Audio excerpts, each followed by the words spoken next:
Disclaimer. दोस्तों, ये कहानी केवल एक काल्पनिक रचना है। ये केवल लेखक के द्वारा रची गई यह एक कहानी है। इसका वास्तविक जीवन से कोई भी संबंध नहीं है। कृपया आप कहानियों को केवल मनोरंजन की दृष्टि से ही सुने, और साथ ही अगर आप इस चैनल नॉवल स्टोरी 2.6 पर पहली बार आए हैं तो चैनल को सब्सक्राइब और वीडियो को भर भर लाइक करना ना भूलें। धन्यवाद। एपिसोड 6। उसकी बात सुन राधिका जी हाँ में सर हिला देती, लेकिन फिर उसको रोकते हुए बोली, बेटा आज शाम को राठौर परिवार आने वाले हैं तो मैं क्या तुम जल्दी घर आ सकती हो? उनकी बात नित्य अपना सर हाँ में हिला देती है। उसके बाद वो घर से बाहर निकल जाती है और सीधा गरज में चली जाती है। तभी पीछे आवाज आई, लिटिल सीस। ये आवाज सुनते ही नित्य पीछे पलट जाती है और इस जगह देखती है जहां से आवाज आई थी। ये आवाज देने वाला कोई और नहीं बल्कि आशीष था। आशीष नित्य के पास आते हुए बोला, अगर आपको बुरा न लगे तो क्या मैं आपको लिटिल सीस बुला सकता हूँ? उसकी बात सुन नित्य उसकी तरफ देखते हुए बोली, भाई मैं आपको भाई सिर्फ बोला नहीं माना भी है, तो इस हिसाब से आपका भी मेरे ऊपर उतना ही हक कितना कि मेरे सभी भाइयों का। उसकी बात आशीष खुश हो जाता है। उसके चेहरे पे बहुत खुशी नजर आ रही थी। नित्य उसकी तरफ बस देखती रहती है क्योंकि उसके पिछले जन्म में इस इंसान ने उसको हर बार ये बताया था कि स्नेहा उसके खिलाफ चले चलती है, वो उसके साथ बहन होने का दिखावा करती है, लेकिन उसने उसी एक बात नहीं सुनी थी। लेकिन स्नेहा को ये बात पसंद नहीं आ रही थी क्योंकि वो उसके रास्ते का कांटा बन रहा था। इसलिए स्नेहा ने आशीष के ऊपर चोरी का इल्जाम लगाया था और उसका साथ उसके दोस्तों ने दिया था। उन लोगों ने बैंक के फेक ट्रांजैक्शंस के रिकॉर्ड भी दिखा था, जिसे सभी लोग को उस पे यकीन हो गया था, शिवाय उसके बड़े भाई के। उसने आशीष पे भरोसा किया था, लेकिन आशीष अब इस घर में नहीं रहना चाहता था क्योंकि उसको ये कभी बर्दाश्त नहीं होता जहां वो बचपन से पला बड़ा हुआ, वहीं पे अब सब लोग उसको एक ऐसे नज़र से देखने जिसे वो कभी भी बर्दाश्त नहीं कर सकता था। नित्य उसकी तरफ बस देखती रहती है क्योंकि उसके पिछले जन्म में इस इंसान ने उसको हर बार ये बताया था कि स्नेहा उसके खिलाफ चले चलती है, वो उसके साथ बहन होने का दिखावा करती है, लेकिन उसने उसी एक बात नहीं सुनी थी। लेकिन स्नेहा को ये बात पसंद नहीं आ रही थी क्योंकि वो उसके रास्ते का कांटा बन रहा था। इसलिए स्नेहा ने आशीष के ऊपर चोरी का इल्जाम लगाया था और उसका साथ उसके दोस्तों ने दिया था। उन लोगों ने बैंक के फेक ट्रांजैक्शंस के रिकॉर्ड भी दिखा था, जिसे सभी लोग को उस पे यकीन हो गया था, शिवाय उसके बड़े भाई के। उसने आशीष पे भरोसा किया था, लेकिन आशीष अब इस घर में नहीं रहना चाहता था क्योंकि उसको ये कभी बर्दाश्त नहीं होता जहां वो बचपन से पला बड़ा हुआ, वहीं पे अब सब लोग उसको एक ऐसे नज़र से देखने जिसे वो कभी भी बर्दाश्त नहीं कर सकता था। नित्य ने अपने मन में सोच लिया था कि इस बार वो अपने आसपास वालों की रक्षा करेगी। आशीष की बात से स्नेहा अपने होश में आती और उसकी तरफ देखते हुए बोल रहा था, लिटिल सीस क्या मैं तुम्हें तुम्हारी फ्रेंड का पास छोड़ दूं? उसकी बात सुन नित्य अपना सर ना में हिलाते हुए बोली, इसकी कोई ज़रूरत नहीं है भाई, मैं चली जाऊंगी। आपको अभी जाके थोड़ा अरमान करना चाहिए। आपके आंखों के नीचे के डार्क सर्कल को देखकर ऐसा लग रहा जैसा आप कल रात अच्छे से सोए नहीं हो। उसकी बात सुन आशीष को अवॉर्ड फील होने लगा। वो अपने मन में सोचा, क्या सच में मेरे डार्क सर्कल नजर आ रहे हैं? उसके बाद वो जल्दी से पीछे पलट के अपने फ़ोन के कैमरे में अपना चेहरा देखा है, जहाँ वो सच में इसके गोरे रंग, वो इसके आंखों के नीचे का डार्क सर्कल क्लियर दिख रही था। आशीष अब नित्य की तरफ देखते हुए बोला, लिटिल सीस शायद तुम सही कह रही हो, मैं अभी जाके थोड़ा आराम कर लेता हूँ। वैसे भी शाम को राठौर परिवार आने वाला है, अब मुझे तो अच्छा दिखना होगा ना। इतना बोल वो जल्दी से अंदर चला जाता है। उसको ऐसा लग रहा था जैसे उसकी बहन के सामने हिंदसुमेनेस कम हो गई है। उसके अंदर जाते ही नित्य भी वहां से एक कार लेकर निकल जाती है। उसने जिस कार को चुना वो सिंघानिया परिवार के हिसाब बहुत ही सस्ता था, लेकिन नॉर्मल के लाइट महंगा था, जो कि इजली किसी की भी नज़रों को उसके ऊपर ला सकता है। थोड़े टाइम में नित्य आपकी कार एक हॉस्पिटल के बाहर आकर रुकती है। नित्य अपने सर पे कैप और चेहरे पे मास्क लगा के कार से बाहर निकलती है और पार्किंग के लिफ्ट से होते हुए सीधा हॉस्पिटल के वीविप के फ्लोर पे चली जाती है। जैसे ही लिफ्ट का दरवाजा खुलता नित्य लाइफ से बाहर निकलते उसके सामने दो डॉक्टर सिर झुकाए खड़े थे। तभी वहां पे एक लड़की आते हुए बोली, नित्य अच्छा हुआ तुम आ गई, देखो ना मेरे भाई को क्या हो गया है, उसको सांस लेने में प्रॉब्लम हो रही है। उसकी बात सुन नित्य बिना किसी पे ध्यान दिए सीधा उस लड़के के वार्ड में चली जाती है और सबसे पहले उसके कलाई को पकड़ लेती है। उसकी आंखें भाव खतरनाक हो जाते हैं। वो अपने सामने खड़े डॉक्टर की तरफ देखते हुए बोली, मुझे 5 मिनट के अंदर वो सब लोग चाहिए जो कुछ देर पहले इस वार्ड में आए और गए। इसके बाद वो जल्दी से वही के ड्रावर से एक नीडल पैड निकल देती है। उसको जल्दी से उसके लड़के का एक्यूपेंचर का ट्रीटमेंट स्टार्ट कर देती है। सभी लोग उसके हाथ में वो नीडल का केस देख हैरान थे। वहां मौजूद दोनों डॉक्टर हैरान हो गए थे। उन्हें पता था उनके सामने खड़ी लड़की इतनी कम उम्र में बहुत अच्छी डॉक्टर है, लेकिन उन्होंने ये नहीं सोचा था कि ये लड़की एक्यूपंक्चर के बारे में भी नॉलेज रखती होगी। तभी एक डॉक्टर आगे आते हुए, मिस सिंह, क्या आपको एक्यूपंक्चर के बारे में नॉलेज? आपको तो पता होगा ना, मॉडर्न मेडिकल में एक्यूपंक्चर का कोई भी सक्सेस रेट इतना अच्छा नहीं है। उसकी बात सुन नित्य ने कोई भी प्रतिक्रिया नहीं किया। उसने जल्दी से उसके लड़के की कलाई पकड़ ली और उसके एक्यूपंक्चर पॉइंट पे वो नीडल लगाने लगी। लगभग 5 मिनट बाद उस लड़के की सांसें काबू में आने लगी। उसके बगल में रखा वेंटिलेटर की आवाज़ जो अब तक बढ़ रही थी वो भी काम हो गई। उसके लड़के मुंह से हल्का सा खून बाहर आता है। वहीं मौजूद दोनों डॉक्टर हैरानी से कभी वेंटिलेटर को देखता तो कभी नित्य को, क्योंकि नित्य के एक्यूपंक्चर से उस लड़के की कंडीशन में फिर से सुधार आने लगता है। वो लड़की वार्ड के बाहर से अपने आंखों में आंसू लिए बस बेड पे लेट अपने भाई को देख रही थी। इस वक्त उसके नित्य में अपना बागवान नजर आ रहा था। उस लड़के की ट्रीटमेंट के बाद नित्य वार्ड से बाहर आती तभी वो लड़की नित्य के पास आते हुए बोली, नित्य, मेरा भाई कैसा है? उसका सवाल सुन नित्या बिस को तरफ देखते हुए बोली, तुम चिंता मत करो, अभी वो ठीक है। लगता है उसके लिए जो खाना आया था उसमें किसी ने मिर्ची ज़्यादा डाल दिया था, जो कि उसके हेल्थ के लिए अच्छा नहीं था। उसकी बात सुन वो लड़की अपना सर हाँ में हिला देती है। नित्य उसके चेहरे पे अभी भी परेशानी देख सकती थी, इसलिए उसने उसको कंफर्ट करते हुए बोली, पायल, तुम चिंता मत करो। आज जो उसकी सर्जरी होने वाली, हम उसे कुछ दिन की पोस्टपोन करना होगा, क्योंकि आज के उसकी हालत के बाद उसको थोड़ा रिकवर करना होगा। उसकी बात सुन पायल बोली, पता नहीं नित्य, मेरा भाई कब ठीक होगा, कब मैं उसकी पहले की खुश देख पाऊंगी। माँ बाबा के बाद एक वो ही तो इस दुनिया में मेरा है। ये लड़की है Payal Mehra, Mehra group of company की प्रिंसेस। कुछ महीने पहले ही इनके मॉम डैड का एक कार एक्सीडेंट में डेथ हो जाती है। नित्य और पायल दोनों बचपन की स्कूल फ्रेंड के साथ साथ बेस्ट फ्रेंड भी। पायल बचपन से बहुत ही चुलबुली और नटखट रही है। इन्हें का एक फंडा, बिना गलती की मैं किसी के बाप की नहीं सुनती। इन्हें अपनी लाइफ खुले जीना पसंद, लेकिन अपने मॉम डैड को खोने के इनके पास इनका भाई बचा था। लेकिन एक हफ्ते पहले उसका भी किसी के गाड़ी से एक्सीडेंट हो जाता है, जिसे उसे बहुत बुरी तरह से इंजरी होती है, जो कि इसके सर पे लगी होती है, जिसका सर्जरी करना बहुत जरूरी हो गया था। एपिसोड 7। पायल और नित्य हॉस्पिटल से निकलकर एक कॉफ़ी शॉप में चले जाते, जहां पे वो लोग कुछ देर बातें करते हैं और वहां से निकलने को ही होते कि तभी उन्हें पीछे से किसी की आवाज़ आती है। पायल, पायल अपना नाम सुनते ही पीछे पलट के देखती है, जहां पे 3 लड़कियां खड़ी होती है। वही उन लड़की के बीच में एक लड़की जिसके घुंघराले बाल थे, वाइट क्रॉप टॉप के नीचे ब्लू डेनियम जीन्स पहने खड़ी थी। उसके चेहरे पे एटीट्यूड झलक रही थी। वो लड़की चलते हुए सीधा ही नित्य और पायल के सामने खड़ी हो गई। उसके हाथ में इस वक्त एक कॉफ़ी का कप था। वो लड़की पायल की तरफ देखते हुए बोली, तुम यहाँ पे क्या रही हो? क्या तुम्हें पता भी यहाँ पे एक गिलास पानी का खर्चा तुम्हारी औकात से बाहर है? जहाँ तक मुझे पता है अब तुम तो मेहरा ग्रुप की कोई प्रिंसेस तो हो नहीं। तुम्हारा माँ और बाप के मरने के बाद अब तुम्हारी औकात किसी भिखारी से कम नहीं है। अब मेहरा ग्रुप की प्रिंसेस में हूँ मिसिका मेहरा। अब हमारे अच्छे दिन शुरू हो गया, तुम्हारे बुरे दिन। देखो तो सिर्फ 1 महीने में तुम्हारी क्या हालत हो गई कि अब तुम यहाँ पे वेट्रेस की जॉब कर रही हो। वो लड़की ऐसा इसलिए बोल रही है क्योंकि उसने वो सब पायल के कपड़े को देख के कहा था। पहले भी पायल इस टाइप के कपड़े ही ज़्यादा पहनती थी, लेकिन हर बार उसके कपड़ों पे उस ब्रांड का लोगो होता था। लेकिन इस वक्त पायल ने सिंपल सा जीन्स और टॉप पहना था। उसके गले में एक स्कार्फ पहना हुआ था। वो कपड़ा देखने में बहुत ही सिंपल था, लेकिन सिर्फ नित्य और पायल ही जानते थे उस कपड़े की कीमत क्या है। पायल उस लड़की की तरफ देखते हुए बोली, समीरा, क्या तुम ये कहना चाहती हो कि किसी और की मेहनत को चुरा के तुम और तुम्हारी फैमिली मजे कर सकती है? शायद तुम भूल गई हो, जिस कंपनी के दम पे तुम और तुम्हारी फैमिली इतना उड़ रही है वो मेरे पापा की है, जिसे तुम लोगों ने धोखे से कब्जा कर लिए है। और वैसे भी जिस हिसाब से वो कंपनी पिछले के महीने से चल रही है न, इस हिसाब तुम्हारे डैड इस कंपनी को बैंकरप्ट होने में समय नहीं लगने वाला है। समीरा को पायल की बात सुन बहुत गुस्सा आ रहा था, लेकिन अब वो कुछ बोलती उससे पहले ही पायल नित्य का हाथ पकड़ कैफे से बाहर निकलते हुए बोली, नित्य, आज मुझे लगा है घर पे रहना पड़ेगा। किसी काली बिल्ली ने मेरा रास्ता काट लिया है, जिसे मेरा पूरा मूड के साथ साथ दिन भी खराब हो गया है। उसकी बात सुन समीरा का गुस्सा ज्वालामुखी बन के फूट पड़ा। वो जल्दी से आगे जाते हुए एक बार फिर से पायल का रास्ता रोक लेती है और उसको थप्पड़ मरने के हाथ उठाते हुए बोली, तुम्हारी हिम्मत कैसे हुई मुझे काली बिल्ली कहने? लेकिन आगे उसके गले से शब्द अटक गया क्योंकि इसका थप्पड़ पायल को लगता उससे पहले ही पायल ने उसका हाथ पकड़ लिए और उसकी कमर से पकड़ के लगते हुए बोली, डोंट यू डरे मिस समीरा मेहरा, वरना आज तो सिर्फ हाथ मोड़ा है, लेकिन अगली बार अगर तुमने ऐसी कोई भी गलती की तो आई प्रॉमिस मैं तुम्हें रिग्रेट करने का मौका नहीं दूंगी।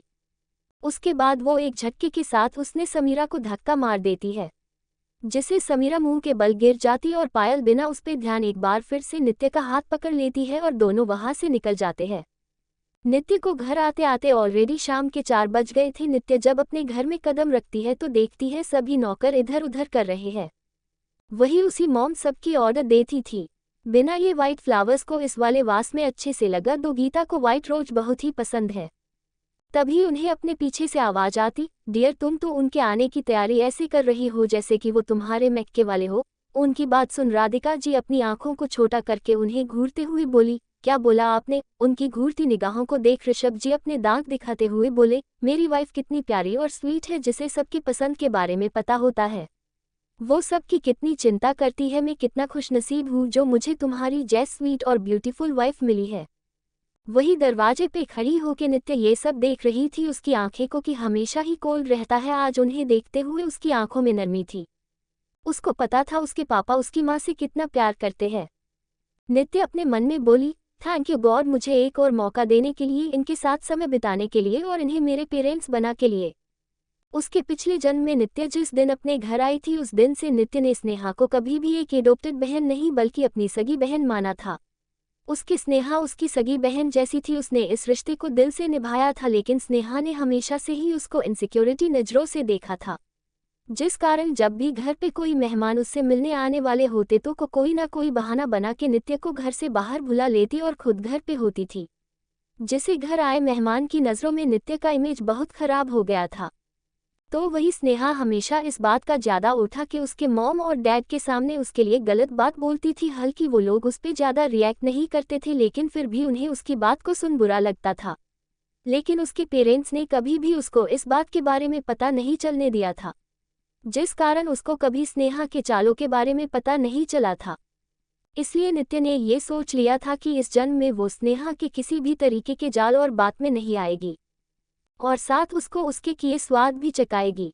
वो अभी अपनी सोच में घूम थी कि तभी उसको ऋषभ जी और राधिका जी की आवाज़ आई, जो नित्य को अपने पास बुला रही थी। उनकी आवाज़ सुन नित्य ने अपने एक्सप्रेशन पे काबू करते हुए राधिका जी के पास गई तो राधिका जी उसका हाथ पकड़ अपने बगल बैठा देती है और एक सर्वेंट को अपने पास बुलाती। फिर वो नित्य की तरफ देखते हुए बोली, बेटा तुम्हारा फेवरेट स्नैक कौन सा है?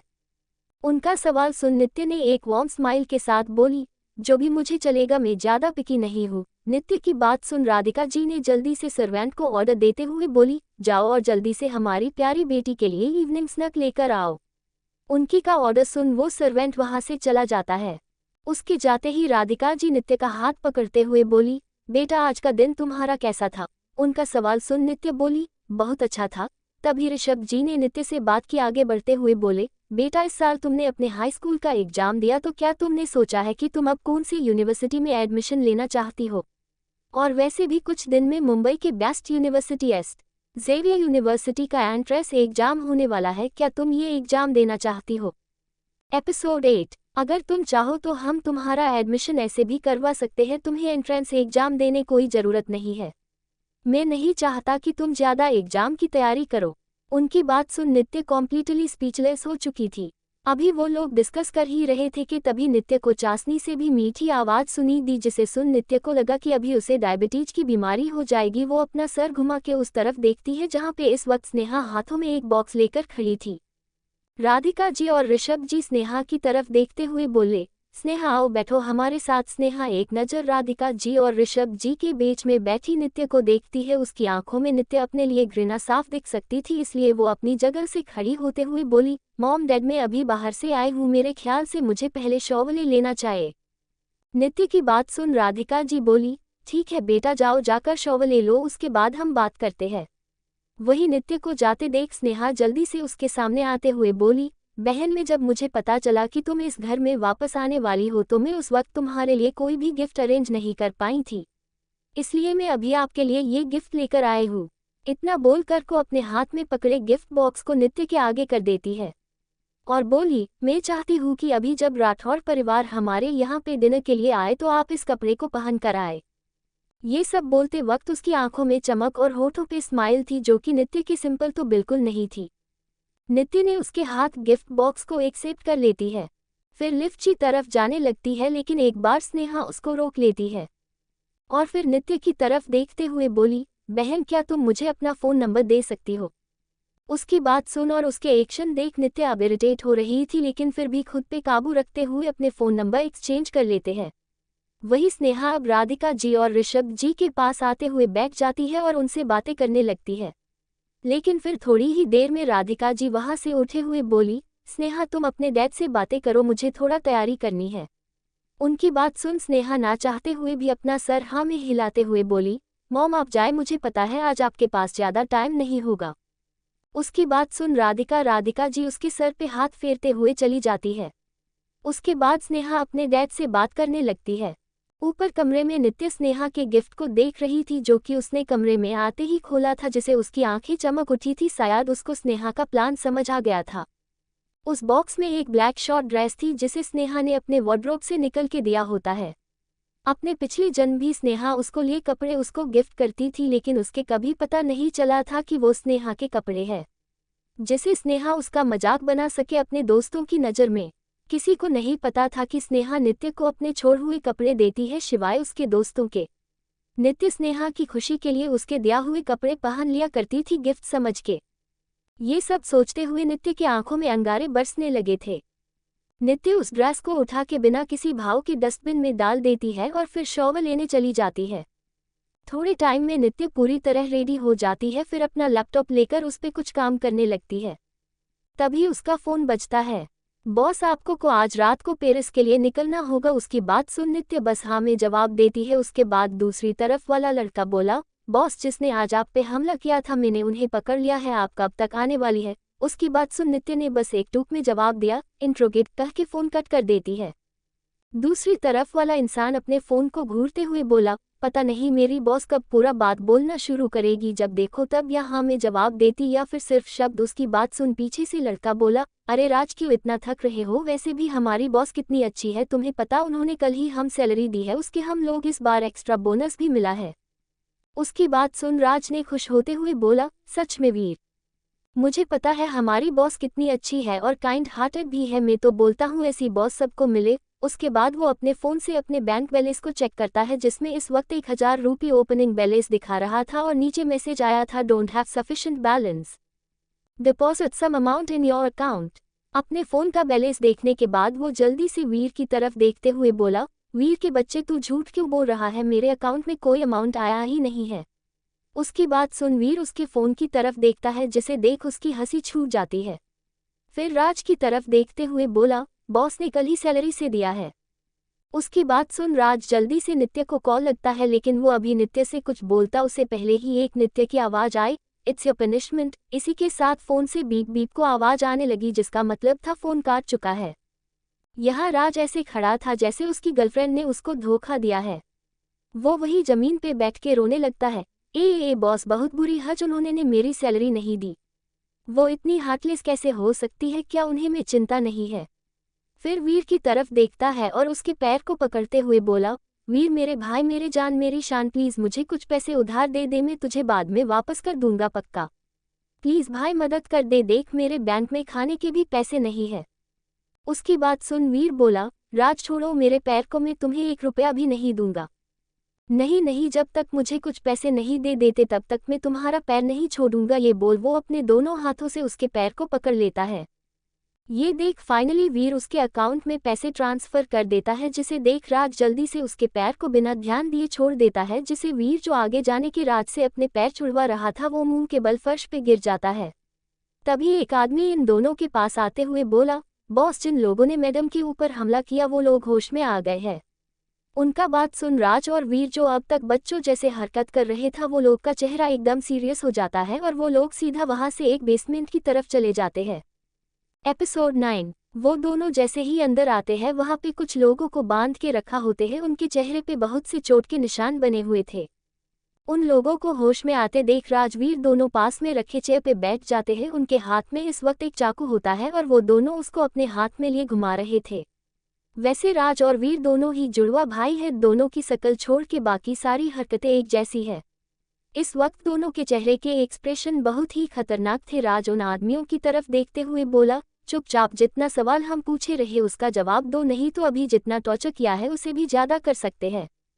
उनका बात सुन वो आदमी डर जाता है।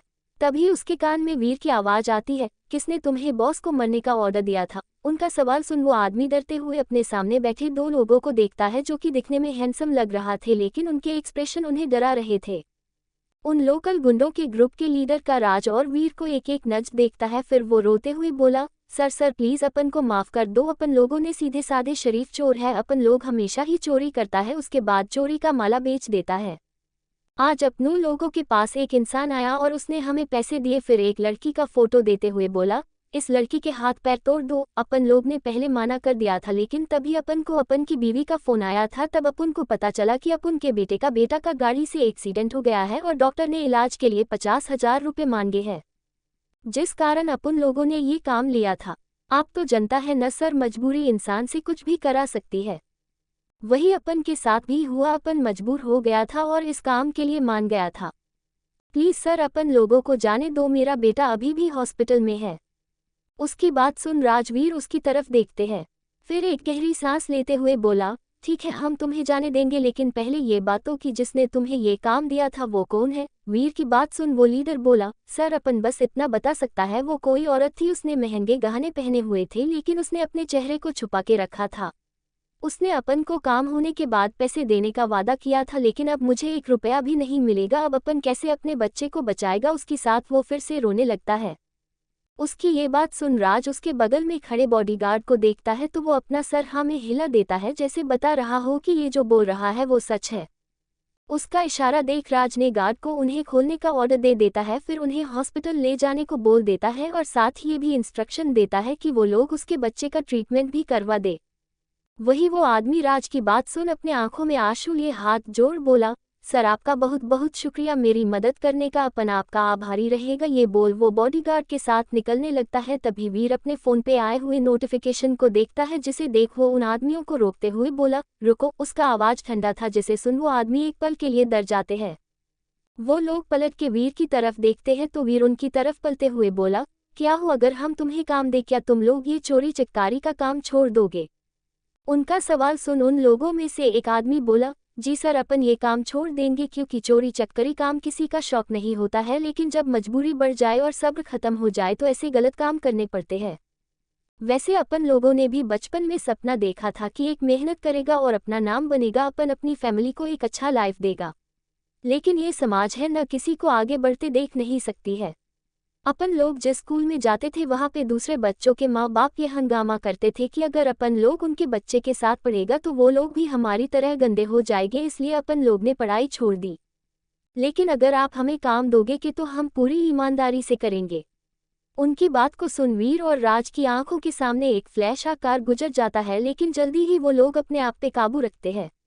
वीर उन आदमियों की तरफ देखते हुए एक कार्ड बढ़ा देता है और बोला, ये कार्ड लो, इसमें दिए गए पते पर जाओ, तुम्हें काम मिल जाएगा और हमारी कंपनी आपके बच्चे की पढ़ाई के खर्चे भी उठाएगी। उनका बात सुन वो सभी आदमी अपना हाथ जोड़ लेते हैं और वहां से निकल जाते हैं। दूसरी तरफ नित्य अपने काम में डूबी हुई थी कि तभी उसके गेट पे नॉक होता है, जिसे सुन नित्य अपनी कोल्ड वॉइस में अंदर आने को बोलती है। एक मैड अंदर आते हुए बोली, मिस नित्य नीचे सब लोग आपको भुला रहे, राठौर फैमिली आ चुकी है। उनकी बात सुन नित्य अपना सर हाँ में हिला देती है, फिर अपना लैपटॉप बंद कर वो भी उसे मेड के साथ कमरे से बाहर निकल गई। नित्य जैसे ही नीचे तो देखती है उसके सामने वाले सोफे उसके पेरेंट बैठ थे, वही उनके बदल वाले सिंगल सोफे पे स्नेहा अपने होंठ पे एक स्माइल लिए बैठी है। वही उसके पेरेंट्स के सोफे के सामने वाले सोफे पे 3 लोग बैठे हुए थे, जिनकी पीठ नित्य की तरफ थी। अरे नहीं, तुम कितनी ब्यूटीफुल, और तुम्हारी ये ब्लू आइज तो मुझे हिप्नोटाइज कर रही है। इस आवाज को सुनते सब लोग गेट की तरफ देखते हैं, जहां से इस वक्त एक क्यूट सी उसके उम्र को ही एक लड़की खड़ी है जो कि नित्य को एक लगातार देख रही थी। एपिसोड 10। नित्य अपने सामने वाली लड़की को देख हैरान थी, क्योंकि अपने सामने वाली लड़की से वो पिछले जन्म मिल चुकी थी। उस लड़की ने बहुत बार नित्य को फ्रेंड बनने के लिए रिक्वेस्ट किया था, लेकिन उसने ये उम्मीद नहीं की थी कि वो उससे इस जन्म में मिल पाएगी, वो भी अपने घर में। उसके सामने खड़ी लड़की का नाम नैना राठौड़ है, राठौड़ परिवार की प्रिंसेस थी। नित्य ने अपने पिछले जन्म में उसको कुछ गुंडों से बचाया था, जिसके बाद नित्य और नैना बहुत अच्छे दोस्त बन गए थे, जो कि नैना ने उसको रिक्वेस्ट कर परेशान किया था। तब जाके नित्य ने इस फ्रेंडशिप के हाथ बढ़ाया था, क्योंकि नित्य ने नैना का उसे दोस्ती करने का एफर्ट्स को देखा था, जिस वजह से नित्य की उसको फिर से ना करने की हिम्मत नहीं हुई। वैसे भी है, सबको पता है इस दुनिया में सभी रिश्ते हमें गॉड गिफ्टेड होते हैं, फिर चाहे वो भाई का, माँ का हो, पापा का हो, लेकिन सिर्फ एक फ्रेंड का रिश्ता ऐसा होता है जो हम इस दुनिया में खुद बनाते हैं। अगर सही हुआ तो जिंदगी को आबाद कर देती है और गलत हुआ तो बर्बाद कर देती है। इसलिए तरह नैना हमेशा ही उसके स्नेहा के गलत इरादे के बारे में बताया करती थी, लेकिन उसने कभी भी उस पर भरोसा नहीं लिया था। वही जब सब ने नैना की ऐसी हैरान भरी आवाज़ सुनी तो सब लोग नैना और नित्य की तरफ देखने लगे। तभी राधिका जी अपनी जगह से खड़ी होते हुए बोली, अरे नैना बेटा, ये मेरी बेटी है, आज ही आई है, इसका नाम नित्य है। वही जब नैना को मालूम पड़ा कि उसके सामने खड़ी लड़की सिंघानिया परिवार की बेटी है तो वो खुश हो गई। वो नित्य की तरफ देखते हुए, हेलो मिस प्रेशस, मेरा नाम नैना है और आपसे मिलकर मुझे ऐसा लग रहा जैसे मैं किसी एंजल से मिल रही हूँ। उसकी बात सुन सब मुस्कुरा रहे थे। नैना एक जिंदा दिल खुश मिजाज वाली लड़की थी, उसकी स्माइल ही लोगों को एक पॉजिटिव शाइन की तरह लगती थी, इसलिए उसे राठौड़ परिवार की प्रिंसेस के रूप में जाना था। वैसे ही राठौड़ परिवार नैना को प्रिंसेस की तरह ही पैम्पर करता, खुश रखता था। राधिका जी नैना और नित्य को सबकी तरफ लाती है। नित्य अपनी मॉम के बगल में बैठ जाती है, वही सामने वाली सोफे पे दो बुजुर्ग लोग बैठे थे।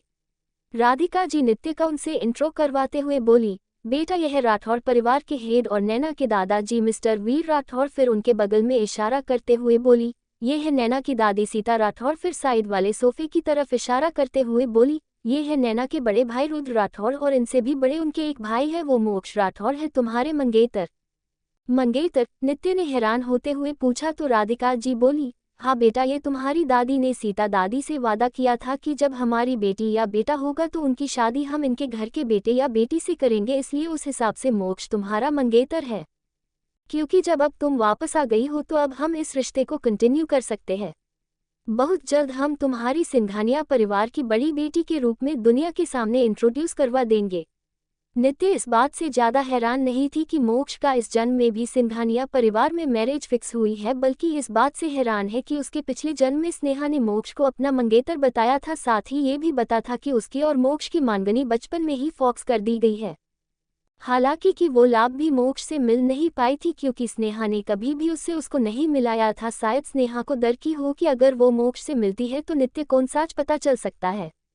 नित्य अभी अपने सोच में ही डूबी हुई थी कि तभी उसके कान में नैना की एक्साइटेड आवाज आती है, वाओ मीन्स प्रेशस मेरी भाभी बनेगी, ये तो बहुत ही अच्छी बात है, मैं बहुत खुशी, मेरी भाभी बहुत ही ज्यादा ब्यूटीफुल, खासकर उनकी ब्लू आइज, हाय कितनी सुंदर है। ये बोल वो अपने दोनों हाथों को सीने ले रख अपने पीठ और सर को सोफे से टिका लेती है जैसे किसी ने उसको गोली मारी हो। नैना की ये हरकत देख सब मुस्कुरा देते हैं, तो वही स्नेहा अपने हाथों की मुट्ठी बना लेते हैं जिसे उसके नील उसके हथेली में चुभ रहे थे। उसको बहुत गुस्सा आ रहा था, क्योंकि वो मोक्ष को बचपन से प्यार करती आ रही है। उसको पता था कि सिंघानिया परिवार और राठौड़ परिवार के बीच का मैरिज प्रोपोजल के बारे में, इसलिए उसने सोच लिया था कि फ्यूचर में उसकी शादी मोक्ष से ही होगी। लेकिन उसको ये नहीं पता था कि एक रात में ही उसकी जिंदगी बदल जाएगी। तभी दादी ने नित्य को अपने पास बुला और उसके हाथ में एक हार का बॉक्स देते हुए बोली, बेटा ये मैं स्पेशली मोक्ष की वाइफ के लिए बनवाया है, इसमें मैंने मोक्ष की पहली सैलरी से और अपने प्यार से इस हार की बनवाया है। उसके बाद वो उस ज्वेलरी बॉक्स को खोल देती है, जिसे देख सब हैरान हो जाते हैं। वो डायमंड का कुंदन हार है जिसे हीरे की चमक बॉक्स के डी बाहर तक दिखाई दे रहा है था। उस हार की कीमत की का शायद ही कोई अंदाजा लगा सकता था, क्योंकि प्यार और पैसे से बना ये हार किसी भी चीज से बढ़ के था। नित्य उस हार को देखते हुए उसको लेने से मना करने लगती है, तभी उसको किसी की दमदार आवाज आती है जो बोल रहे थे, ले लो बेटा, ये हमारी से तरफ से हमारी पोता बहू के लिए पहला गिफ्ट है। मोक्ष अभी किसी काम से देश ले बाहर गया हुआ है, लेकिन उसके वापस आते ही हम आप दोनों को मिलवा देंगे, रख आप दोनों एक दूसरे को समझ सके। नित्य ने उनकी बात सुनी, फिर मुस्कुराते हुए बोली, दादाजी दादी माँ, ये गिफ्ट बहुत ही प्रेशियस है और अगर आप लोग चाहते हैं कि मैं इस गिफ्ट को एक्सेप्ट करूं तो एक बार मोक्ष इंडिया वापस आ जाने दीजिए। जब तक हम दोनों इस रिश्ते को लेकर कंफर्म नहीं हो जाते हैं, हम एक दूसरे को जान नहीं लेते हैं, तब तक मैं इस गिफ्ट को एक्सेप्ट नहीं करूंगी। उसकी बात सुन सबके चेहरे पे मुस्कान आ गई, क्योंकि सबको नित्य की बात सही लगी, क्योंकि किसी भी रिश्ते को जुड़ने के लिए सबसे पहले उन लोगों का सहमत होना जरूरी है जिन्हें इस रिश्ते को निभाना होता है। यहाँ पे दोनों लोगों की बातें और फैसले का मायने रखना होता है, एक दूसरे के नजरिए के बारे में पता होना चाहिए। अभी सब लोग बातें कर ही रहे थे कि सिर्फ दो लोगों के छोड़ के एक स्नेहा जो कि जलन से पागल हो रही थी, उसका दिल कर रहा था कि वो अभी के अभी नित्य को जान से मार दे। दूसरा रुद्र, क्योंकि उसके अपने भाई के लिए एक परफेक्ट लड़की चाहिए थी जो कि उनके भाई की कंपैटिबल हो, लाइफ आने वाली प्रॉब्लम में उनका साथ दे, ना कि छोड़ के भाग जाए। इसलिए वो बस नित्य को नोटिस कर रहा था, जिसे नित्य उसको अपने भाई के लिए पसंद आ रहा थी, क्योंकि नित्य ने इस वक्त सिंपल कपड़े पहने थे, उसने खुद को सिंपल तरीके से ही कैरी किया था, जिसे वो ब्यूटीफुल के साथ साथ एलिगेंट लग रही थी। उसके आसपास का ऑरा बिल्कुल एक क्वीन की तरह था, जो कि सॉफ्ट हॉट के साथ साथ काइंड भी लग रही थी, लेकिन अगर कोई उसे दुश्मनी ले तो उसकी बर्बाद भी बन सकती थी। तभी एक सर्वेंट उनकी तरफ आते हुए बोला, मैडम खाना तैयार है। उसकी बात सुन राधिका जी सभी की तरफ देखते हुए बोली, चलिए डिनर का समय हो गया है। उनकी बात में सबने हामी भरी और डाइनिंग रूम की तरफ चले गए। थोड़े टाइम बाद राठौर फैमिली एंट्रेंस पे खड़ी थी और नैना की तरफ देख रही थी, जो कि नित्य के साथ फोटो लेने में बिजी थी। उसको देख के ऐसा लग रहा था जैसे नित्य कोई बड़ी सेलिब्रिटी है जिसे वो फिर कब नहीं मिल पाएगी। तभी दादी जी नैना को आवाज देते हुई बोली, प्रिंसेस चलो, वो अब तुम्हारी होने वाली भाभी है, इनसे फिर मिल लेना। उनकी बात सुन नैना अपना सर हाँ में देती है, फिर वो लोग नित्य को बाय बोल वहां से निकल जाते हैं। वही कार में नैना अपनी और नित्य की फोटो किसी को सेंड कर देती है। दूसरी तरफ एक ऑफिस में एक लड़का सीईओ ऑफिस में कुछ काम कर रहा था। अचानक ही उसके फोन पे कंटिन्यू कुछ नोटिफिकेशन आना शुरू हो गए, जिसे सुन उस लड़की बोहे आपसे में सिकुड़ गई थी। वो लड़का अपना फोन चेक करता है, जिसपे प्रोसेस के नाम से बहुत सारे फोटो आए हुए थे। जब वो इस फोटो को देखता है तो उसकी आंखों में एक अलग चमक आ चुकी थी, उसकी पकड़ उसके फोन पे काश चुकी थी। तो दोस्तों, आखिर कहानी में आगे क्या होगा, यह जानने के लिए इस स्टोरी को सुनते रहिए सिर्फ और सिर्फ novel_story_2.6 चैनल पर। और अगर कहानी आप सभी को पसंद आए तो वीडियो को लाइक, कमेंट और शेयर जरूर करें। धन्यवाद।